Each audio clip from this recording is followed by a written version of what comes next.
So, Bill, for our listeners that are thinking about starting a private practice, we've talked about when to make the leap. Now, where do you set this thing up? Right, you're going to need an office. You know, in these COVID times, an office is not that critical, but we hope to get out of that someday, and we'll go back to normal private practice, and you need some place to go. So how do you go about finding an office location? Well, personally, I would hire the services of a good commercial real estate agent. They would save me a lot of time in looking. That's where I would start. But I think there's many things you have to take into considerations about what's on your wish list for that office to include. And some of that has to do with what kind of population you're anticipating treating. Correct. Just as an example, if I were saying, gee, I really want to specialize in Medicaid, I have a contract with Medicaid, and I want to attract Medicaid clients, then I need to be on a bus line. And, you know, I probably don't need to have a very fancy, shiny, stainless steel and glass office building for my office, which might be kind of intimidating to people or even off-putting because they would see me as somebody who couldn't possibly identify with them in my fancy office. Correct. But what about if you're dealing with a professional group? Right. For the professional group who's used to having a little bit of a higher end surrounding to them, then having anything that looks like it's left over from your college furniture probably isn't going to work very well. Right. So it just needs to be nice and comfortable in that particular instance. So you could get an office space downtown, and that's great, but has a limitation. Yeah, the limitation is it can be very expensive per square foot. Another limitation is that when you have a situation, it might feel safe during the day, but is it safe at night? Would your clients feel comfortable getting out of their car, walking into your building, or the parking garage, whatever may be attached? It could be an intimidating thing, and that could limit what hours you work.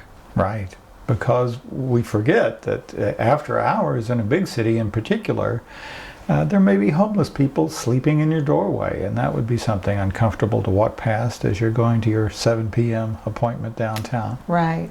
So as an alternative to an office building, there's a standalone building, and one of those might be actually a home that's been converted into an office and zoned for that type of particular business entity. And therein lies another opportunity, another significant financial opportunity. If you've got the means to put down a down payment on this building, then instead of paying lease money every month to someone else, at the end of 25 years of practice, you've got your own office building, or reconvert it back into a home at the end, which is a significant savings. But Bill, I don't have a down payment, and the bank isn't likely to lend me anything right now since I don't have any real business history. So what are some options, maybe if I'm starting out with just a few clients? One great opportunity that people don't realize is so available is using some established therapist's office after hours. Most established therapists are keeping closer to 9 to 5 hours, and they'd love to get a little bit of extra income by giving you a lease, as it were, to that building after hours for your 6, 7, and 8 p.m. clients. So that'd be great for that side hustle situation. Absolutely, a great way to start out. Okay. So what are some of the items on the list of the office itself that you want to be concerned about? So we're talking about floor plan. There's a couple of things I'd be interested in seeing in terms of a floor plan. One is that you want to have an office that's, if at all possible, sound insulated. Another thing is that you want a waiting room that's perhaps closer to the front of the building and that has access to a restroom independently of going through, obviously, the therapy room. Another thing I'd want to see ideally is to have a separate exit from the entrance. In other words, so that patients finishing a session are not going to have to encounter patients coming in for the next session. It's especially important if they've had a rough session that may involve tearfulness. Mm-hmm. Now, it's going to be probably difficult to find that ideal setting unless you're building it yourself. And I know that I've had that opportunity to find some office space that was empty, and because I did a 3-year lease, they were able to kind of build some things to my specification, which was really nice. I had that same experience with a 5-year lease that they said, we're going to give you some money to spend however you want to remake this space to your specifications. Mm-hmm. And so then I was able to do this fancy thing with sound insulation with 2 sets of studs and insulation in between. We had these great doors that were solid core doors that had these little pads that went down as you closed the door to provide the sound insulation under there. And so sound insulation was taken care of. It was wonderful. But again, that's not an opportunity everybody's going to have. Yeah. Let's talk about parking, because I know for where my practice is now, which is a relatively small town, that having the parking be somewhere where there's a ton of people that drive by and see your office is not ideal, because people recognize it someone else's vehicles. So they'd like a little extra privacy. Mm-hmm. So my office happens to be, a couple blocks off the main road, so that no one tends to really go down. But you might have a main road office. In that case, maybe the parking should be at the back of the building. Right, I think that would be ideal. And again, the smaller the town, the more important that is, because in a small town, people recognize a particular car. Why are they going to see the shrink? Right. Now, an exception to that would be if you're in a medical plaza. Now, here you're talking top dollar in terms of what you're going to be paying for your lease. But because there's a mix of patients in the parking lot, it's less important that that be hidden from view. Okay. So when you're talking about the office itself, we talked about the floor plan a little bit. How do you want to decorate this office? I have an overarching principle in terms of decoration and location and everything. That is, I want everything to convey it's safe here. And the safest experiences many people have had in childhood, if they're lucky at all, is to have a warm conversation with an older person in a living room. And so I want to recreate that environment if at all possible. A warm, inviting, calming environment that looks very much like a living room. Okay. Yes, I think that for my office, it's important for me to have a couple of chairs that are very comfortable, and then I can move around a little bit, because sometimes in sessions I want to move people around for specific reasons. And then also have a nice comfortable couch. I love it when my patients come in and take their shoes off and just put their feet up, and I know that they do feel safe there in my office. Yeah, that's great. And of course, that arrangement that you just discussed also lends itself to family therapy, or times when somebody might not have childcare available and has to have their kid on the sofa, hopefully with a few toys that you have available for that. Yeah. What do you think about coffee tables?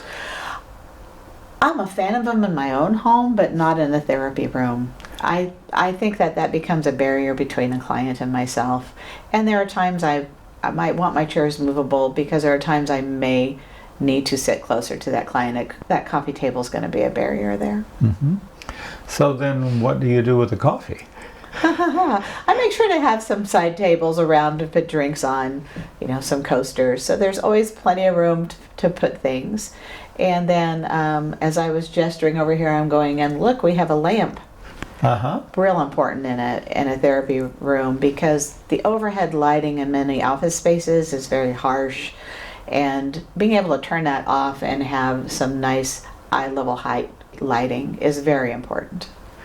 And so you could have table lamps like this. You can have torchiers, that's another nice alternative, but clearly not fluorescent lighting, which is a complete buzzkill for that vibe that you're trying to create. Absolutely. Which is, this is just like a living room. It doesn't look like a living room at all when it has fluorescent lighting. That's right.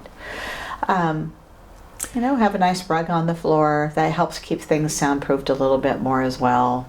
White noise machine or soft music playing out in the waiting room so that they might hear some mumblings, but nothing specific that's talked about from out there. So that sound insulation is a great idea. As we're talking about office space, we talk about using a real estate agent, and they're going to use some language that we may not quite be familiar with. For example, cost per square foot. What does that mean when they say it's $2 a square foot?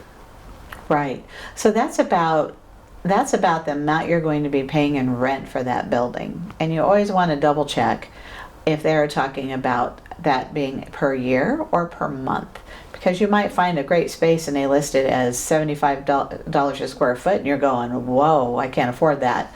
But likely in that situation, that's going to be a yearly lease versus a monthly lease. Now, when they say per square foot, does that encompass just your office? Or how about more public areas that may be adjoining? Right. That's a good question to ask. It may or it may not. And it depends. Are you in a suite of offices where others are sharing the waiting room area? Then there might be a fee tacked onto that to cover shared expenses of a waiting room area in that case. How about housekeeping? Is that included?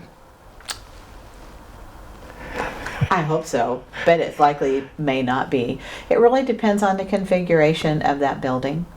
One building that I was in, it was a 20-story building, and the bathrooms were near the elevators, and the building was responsible for keeping those clean and refreshed. And they came through and took out our garbage every night. So that was great. But you may not be so lucky in other places. Right. Sometimes you do have to arrange for your own cleaning service or just take care of it yourself. Correct. And there's other things that you really need to be specific about before you sign that lease. Is internet included? Probably not. Is electricity included? Probably so. But you need to be certain of that before you sign that lease. Yeah. And speaking of internet, that would be my number one priority, of making sure I could get a high quality internet service provider at that location. Right, because if you're going to be doing continuing online therapy, then that internet connection, a stable one, is very important. One that doesn't cut out all the time, which has happened unfortunately in some locations. Absolutely. So some of the locations that we're talking about are going to be pretty expensive. How about using as an alternative one of those WeWork places? Do you think that's a good idea? I think that is an option, but personally, I think it means that it's not an established location. I don't think you're going to get that same sense of safety and confidence, and there might be the whole idea of, well, you don't have a real space. Are we going to be changing rooms each time we're here? So I would avoid that if at all possible. It's about one step above meeting at Starbucks. It does seem to scream, I'm not doing very well. I'm not doing very well. Yeah, I think I would avoid that. I think one thing that we didn't mention yet, Bill, and that is your location, is it handicap accessible? Yes. And you're going to definitely want to have that. I'm in a historical town, an area, and a lot of people have houses that have been converted into offices, but the handicap accessibility in that makes it very difficult. Mm-hmm. And I often treat clients with chronic pain issues who may be in wheelchairs. We really need to consider that in your office space. So we've talked about the consulting room or the therapy office. How about the waiting room? Right, so a waiting room depends on your building. It might be a shared space, correct? In that case, it needs to have plenty of chairs for people to kind of keep that social distance from each other. And I'm not talking just about during COVID, but just in general. People who come to therapy tend to not want to sit right next to somebody else. I think it's a natural phenomenon. Comfortable chairs, and probably a few toys for in a waiting area for kids to play with. Right, because sometimes people are not going to be able to have a sitter available, and they're going to need the children to occupy themselves during that session. That's correct. But making that be a comfortable place, a warm place, and with clear direction on what they do next when they come into the waiting room with, whether it's maybe you have someone at a front desk that's greeting them. If you have that front desk but no one's there, I would, that seems a little empty to people, so I would make sure that if you have that little glass panel, that you make sure that it's a frosted glass panel if you don't typically have someone there waiting to help people. If you do, make sure it's clear so people know there's someone there keeping an eye out on them. Right, because there's nothing that screams, I'm not doing well, more than, look, I can't even afford a front office. That's the impression you give. If the front office sliding glass panel is not there, it's not missed, that person. But if it is, that's a good reason to have it frosted. Have you ever treated traditional men, and does that create a kind of a challenge for the waiting room? I sure have, and what I make sure to do in my environment, first of all, is make sure that my environment in my office is what I call unisex. It's not overly frilly, it's not overly masculine. I have a big leather couch in there. I have a couple of comfy chairs. So I think that most people walk in my office would find that it doesn't scream male versus female in it.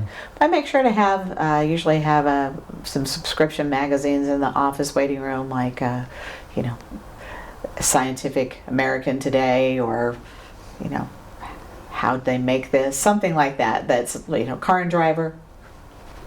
Just something to keep them entertained. Because I think for traditional men in particular, there's this thought that can creep in, which is, I'm the only man who's ever come to therapy. I never hear any of my male friends talk about going to therapy, so I'm completely out of place.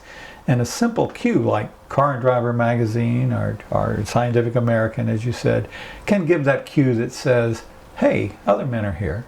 Absolutely. And if you use real coffee mugs, if you serve coffee, make sure they're big enough for a man's hand to handle. There you go. Speaking of coffee and snacks, what do you do in that regard? Yes, I do offer coffee. And I keep a variety of cold beverages on hand. I also keep a few crackers and things around, just because I have had the occasion where clients that have diabetes, not feeling well, maybe they just need a little something. So it's a safety measure. And I do think that food and drink help to convey that I'm at home, it's safe here, this is a warm environment. Just like home, there's stuff to drink, there's stuff to eat here. Absolutely. And that can help to convey that that attitude. Yeah, and two things. Just make sure, though, at your office that you keep things dusted, cleaned, and your trash cans emptied. Right? Right. How about personal things? Photographs of your family or other indications of your personal life? I avoid those. I try to keep it fairly nondescript. If I had photos of my kids there, someone who maybe is having a problem with their children, it might look at that and it might trigger an emotion in them. So I try to keep it as nondescript as possible. I think that's a great idea. I had the occasion to visit the Freud Museum in Vienna not too long ago. I was amazed at just how busy his office was. It was very busy, but there were not personal artifacts. It was all just various ancient artifacts that he collected. Yeah. Well, any last thoughts about what you would do with an office while we wrap up here today? Well, a lot of this can be kind of intimidating, so certainly rely upon a leasing agent. I think most people, as they start off, are going to find that leasing an office is the way to go. And that agent is going to know a great deal. So be very specific about, here's my budget, here's what I need in terms of physical space, and what does this term mean? Is this a good deal? Mm-hmm. The range in prices is astonishing. ranging from a downtown office building to something that's on a side street just 3 or 4 blocks away from a freeway, it can be a quarter of the cost of the downtown building. So it pays to shop around. That it does. One last thing about the office is you're in that office too, and that's a topic that deserves its own video. So let's talk about that and about other things about the back office in our next video. Okay.